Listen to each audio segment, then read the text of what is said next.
Okay. Can everyone hear me? Okay. Well, thanks very much. Yeah. John and I, we're with the Department of National Defense. So we're with the infrastructure and environment, specifically engineering services. So often when people think Department of National Defense, they think of the geointelligence and the for want of a better word, the sharp end of the organization. We manage the real property portfolio piece, all the infrastructure that supports that. So just see if we can move. It's a PDF, so it's not just clicking, just kind of scroll. So just a bit about the Department of National Defense. So we're, in terms of the built environment, we're the largest federal portfolio owner in the federal family. 22,000 buildings, about half of them are operational, other half kind of married quarters. Then we have all of the civil infrastructure, the utilities, everything that enables that. In terms of the type of assets, we have pretty much one of everything, whether it's research laboratories, control towers, bunkers, you name it, we have it somewhere. So we have quite a varied portfolio. So full A to Z owner. And while we own and we manage all of this, we work very closely with industry. So we have we could work with industry to do our design and construction, and then also some of the maintenance as well. So there's a lot of interaction with industry, and there's a lot of information handovers. And this is kind of where all the standards come into. We're, as I said, we're all across Canada. Until very recently, we had a very fragmented portfolio. So every service kind of looked after its own real property. So the old saying, there's the right way, the wrong way, then the Army way. Well, there's also an Air Force way, a Navy way, a Chief of Military Personnel way, and it becomes very difficult to really get a handle just on what you own. So 2016, all of these custodians became one. It's the infrastructure environment group that we're part of. This is now the custodian for national defense. And the information management piece is also fragmented. So we've kind of worked together to bring that together. You don't go from that situation overnight. It does take a while to get everything sorted out. So that kind of time period also coincided with some modernization initiatives where so the spatial integration was kind of it was the opportunity for us to be able to move away from basic mapping files and be able to be integrated with the ERPs and some of the other core systems. So there was basically areas of integration that were identified, portfolio planning, regulatory, got them all listed there. And these were all areas where we wanted to do work and ensure we built data and systems that supported it. As we went into this, I think John and I, we annoyed quite a few people because we took the view that we don't have data. But in fact, it's very fragmented, a lot of data on shared drives, different standards. We just took the view to be able to support this. We've got to be able to build it out. So we built data registries, and we established baselines, and we've been working through to build out the data to a certain level of quality and certain standards. And basically, I'm just going to talk a bit about where we are now, and then we'll kind of look at kind of the future state, which is I think where the really interesting stuff is happening. One of the key things we're doing right now, current state, is our mapping viewer. It's basically it's an Azure-based technology that we're using. It lets you explore the portfolio, so you can navigate to different areas, switch on different layers, access spatial information. You can connect to our pull data from the ERP and view it. So it's actually very popular just for that respect alone. So you don't need to go into the SAP ERP to see things. We've taken the view that it's open by default. So there are some things that are restricted for the data management, things that are maybe a bit more sensitive, but it is open by default. Yes, the other piece where we've been doing a lot of work is in the CAFM piece, which is the facilities management. And this is really building out the building information. So being able to standardize it, getting it to a point where we can do area measurement, the space management with the right standards, things like VOLA. And this enables things like room booking. We're now venturing into the cloud. Some of our previous systems have been kind of on-prem, but with the JDCP Azure, it's an acronym. I know D&D always have acronyms. It's basically our secure part of the Azure cloud, and we've been doing some.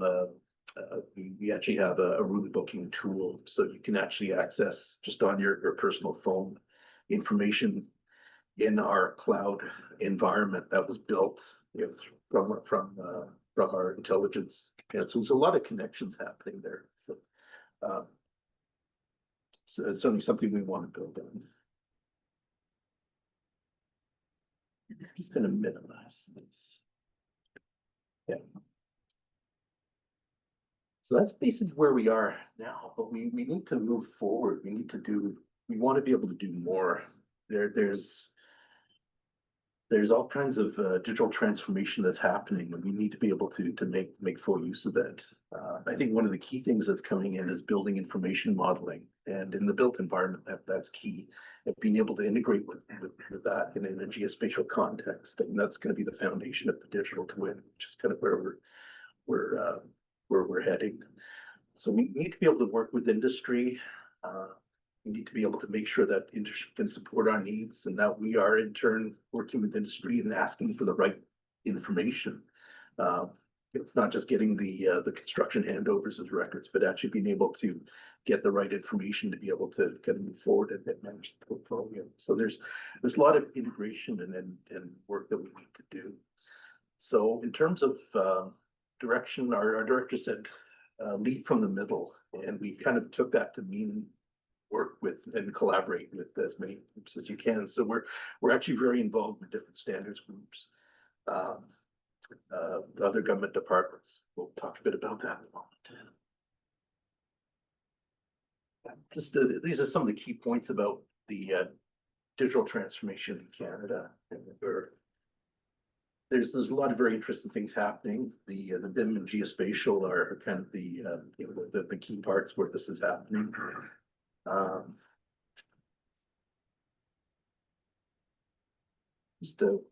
think the right wording here.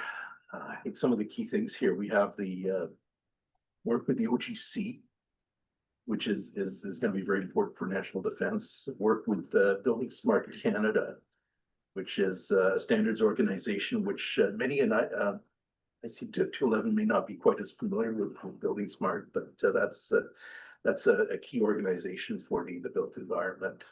And being able to work with those standards is very important. And to be able to get a kind of a common view. So we've been able to establish the National Council of Digitalization of Canada's environment, and we'll talk about that in a moment. Great question. Sure. Just ask if there's a question. Is there a question on that? I guess not. We can do some questions at the end. So I talked a bit about building information modeling. So not sure if everyone's quite familiar with this, but basically it's shared digital representation of a real property asset throughout its life cycle. And I think the key pieces there are the shared information piece. It's not just a model that one or two people use. It's meant to be information that is in a common data environment that different groups can work with and build. And then it's also through the life cycle of the asset. And it's not just the construction piece, it's the full operation and eventual retirement of that asset. So how this works with the GIS world is very interesting. It's a lot of common concept, but a lot of the terminology is very different. And I think that's where some of the ISO work happening in the Joint Committee Working Group 14 on GIS BIM operability is looking at this and looking at the different standards out there, the different terms, and going to be able to provide some guidance and proposed measures to be able to move forward with some of these terms.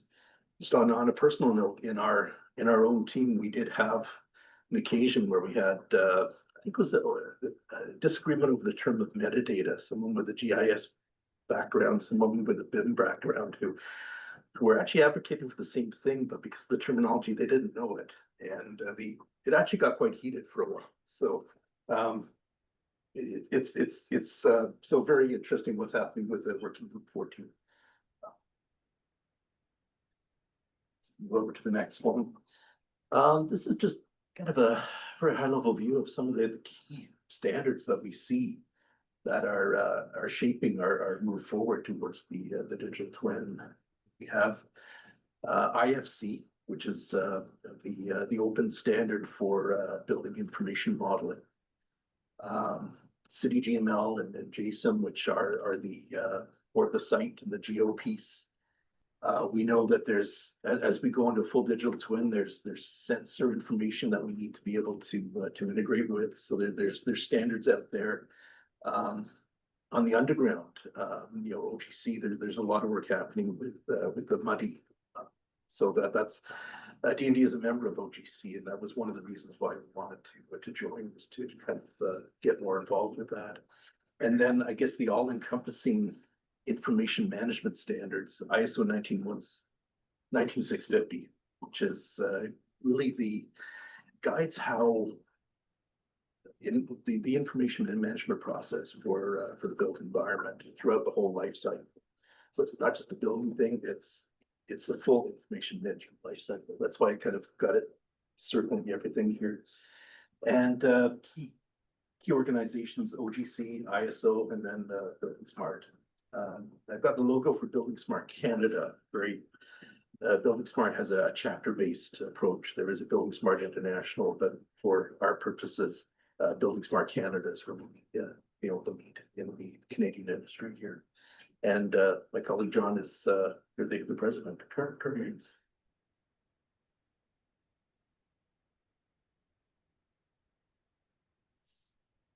So we've been kind of putting together different diagrams, coming up with what does the integrated digital built environment and the digital twin look like? And this is kind of our view of this. This is something that is built for national defense, but I think it has an applicability beyond, and it is governed by 19650. Basically, we're looking at kind of our on-prem data, what we can host in the cloud, integration with ERPs, not just spatial data as well, but also the unstructured data that's becoming very, very important to us as well. A lot of our built assets, you need all of the associated documents. If it's equipment, you need the manuals, the warranties. All this information has to be managed and manage it as in the terms of a spatial context, being able to move to an object-based approach where we can link everything to our real property objects. Then we have the integration with industry or work with industry through project information models, asset information models. Anyway, this is all based on Open BIM and Open GIS principles. And I think one of the key things here is that we're not seeing a digital twin it goes beyond one data set and it goes beyond one vendor. And this is really where the standards kick in. To be able to have this work, you need a standardized approach. You need to be, information has to be able to flow.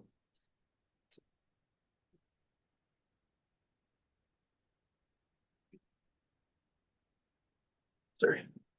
You want to go ahead and go? Build your bodyguard here. Next slide, I'll turn over to you. But so this is really the work we've been doing with OGC with our diagrams. We're working with other government departments, NRCan, NRC especially. NRC own the building code. national building codes. So being able to collaborate with them kind of guides where we're going. It really comes down to where GIS and BIM are heading as that integration piece. So I think that the conclusion here is from a Canadian context, we're not too far behind, but we could be moving forward. So certainly some of the work we're doing, I think, is helping move that along. I think at this point, the crossroads statement, I think I'm going to turn it over to John, maybe to talk a bit more about some of our collaboration work. Thanks, you're gonna play with that. Sure. Good morning, everyone. Like Paul introduced, I'm John Hale. I work closely with Paul. We've been actually joined at the hip since about 2012, trying to figure out how to do BIM GIS in an integrated way at National Defense. My job and role is more around delivering major capital projects and getting all that data that we're doing a whole pile of interesting high-end GIS for analysis and concept development through our private sector partners, and getting that as a deliverable to us as something we can consume and use. And we're getting pressure relentlessly from our industry partners about, hey, do things more digitally, do things more like with the modern tools and tech. And we're sitting there going, okay, if we ask for it, what do we do with it? And how do we do that consistently across our entire industry? So we had a bit of soul searching to do. We realized enterprise, as Paul was describing, is really important for doing something for national defense, but in the context of Canada and getting, our I have to admit it, like being part of the AEC sector, that's architectural engineering construction. It's not exactly bleeding edge in terms of being collaborative and technology across the board consistent. Like trades on a construction site aren't using the latest tech yet, but they're going there. And as an owner organization, I felt we had a strong obligation to do something about maybe changing that mandate. In Canada, we don't really have a federal organization that sets clear mandate on thou shalt be digital and do it this way in this sector. And as Paul portrayed earlier, we felt that our size, we're a fairly large organization with a presence across Canada and globally, that we can be fairly influential, mainly because we are slow moving. And for us to do that technology change, people are noticing because when we actually announce that and start doing it, it takes a few years to get there. And then industry would reacts to that. And it's been accelerated. I don't know if everybody's tracking in the room, but through political pressure, we've upped that infrastructure and defense spending significantly over the last couple of years. And it's an opportunity for us as national defense really to accelerate our push in that space and be more influential. And understanding that, we know that, for us to implement, advanced standards that are being developed at the ISO level or at the OGC or Building Smart, the implementation part is really difficult. Like what do you do with this global ISO standard that's really high level? Right? So there's a missing piece for us that as a defense organization, we're always looking to not really be that disruptive to industry who are providing us services, that we need to work with industry. We also need to set a path for these standards that are coming down the path towards us and find a way to actually, guide implementation. So one of our visions that we've been actively doing is working with industry and industry partners in Canada.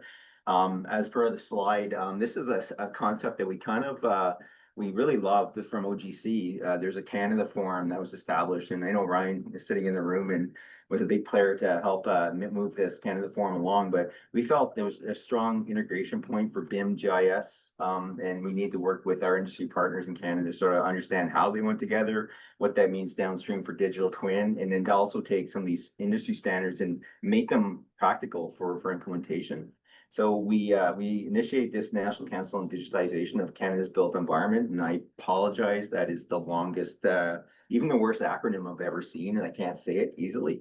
So this group has been together about 5 or 6 years, and it's a cross section of key stakeholders, AEC sector, some government departments, some provincial, municipal, and across the board, those interested in actually digitizing and moving this sector in an integrated way together forward. So just wanted to mention that this is one of the key things that we've been working on through this council. Just go ahead, next slide. 5 minutes left. Oh, 5 minutes, okay, so I think you can speak faster. Yeah. Can everybody, am I coherent enough? I'm talking pretty quick right now. So in my day job, national defense, lead for BIM implementation and developing an enterprise spatial capability. Outside outside world, I work with the Mirror Committee for 211 and TC 59. I'm also acting president of Building Smart Canada as well, and that's a standards development organization tied to Building Smart International, which is responsible for the built information modeling standards and as a partner of ISO in development of those.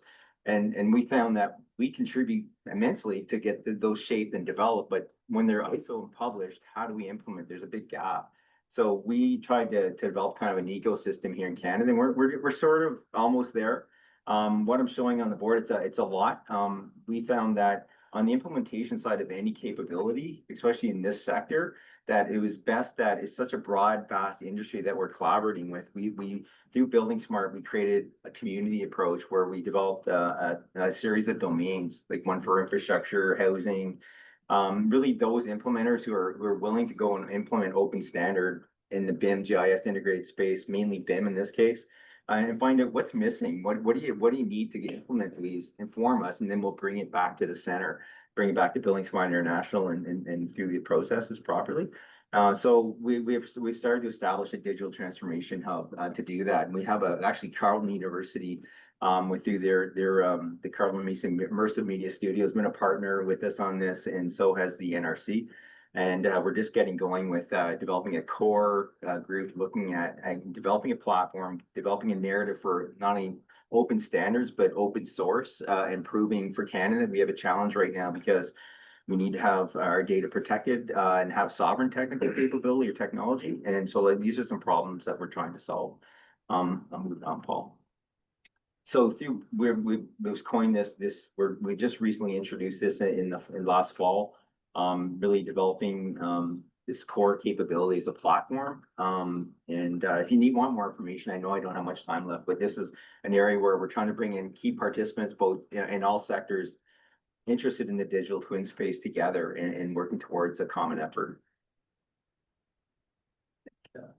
So some of the key things that we put together that just for information for the group is through this national council group, we wanted to get an advisory kind of group going, guide us from an industry perspective where to go. And one of the first things was that ISO 19650 standard.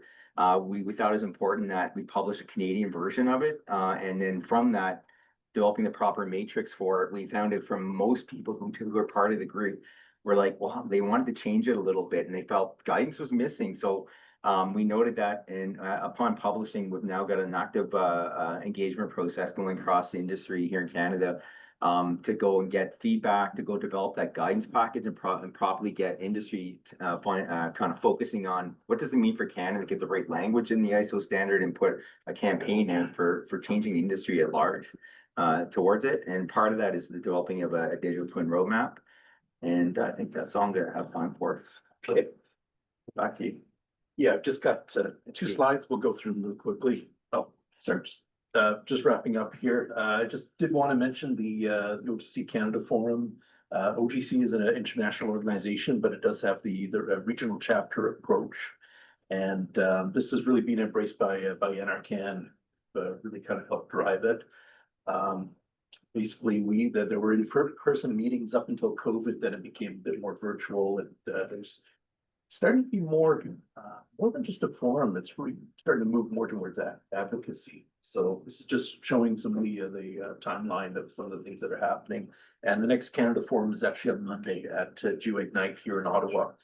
And I believe the one after that is going to be more of a built environment focus, and that will be in August with the Building Smart event. And final slide here. Talked about a lot of the projects that we work with and some of the groups we collaborate with. So we're working with NRC and Carleton University on basically it's an open source digital twin platform. We're kind of looking really at the life cycle of carbon management, really looking at how we can manage digital twins. And this is a research project from the Center for Immersive Studies, Carleton University, just a couple of buildings over. And certainly a Canadian success story. So selected for an innovation award by Building Smart International, and I believe this is the first time a the Canadian project was selected. So just a shout out to some of the local work that's happening. So, and that's it. That's the- Right. Thank you very much. Thanks.